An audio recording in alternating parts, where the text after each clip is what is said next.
போது இவன் ஸ்லோ ஆயிட்டாங்க. தண்டுபாளைய கேங்கு ஸ்லோ ஆயிடுச்சு. நிறைய பேர் சிறையிலேருந்து வந்துட்டாங்க. இப்போ கூலிப்படையாக பெங்களூரை சுற்றி பல இடங்கள் அவங்க சுற்றிட்டு இருக்காங்கன்ற ஒரு தகவல் வருது.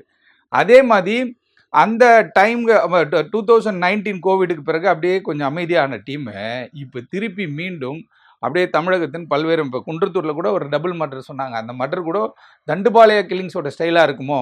இப்போ அமைச்சர் கே நேருவோட தம்பி படுகொலை செய்யப்பட்டார்.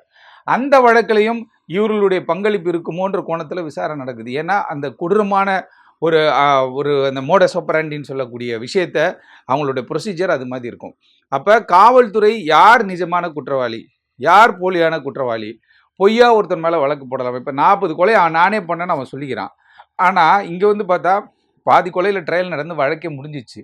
அதுவும் இல்லாமல் 2020க்கு பிறகு இவங்களோட ஆப்ரேஷன் கம்மியாக இருந்துச்சு. இப்போ தொடர்ச்சியாக ஒரு சில அங்கொன்றும் இங்கொன்றுமாக ஒரு சில வழக்குகள் நடக்குது. அப்போ ஒரு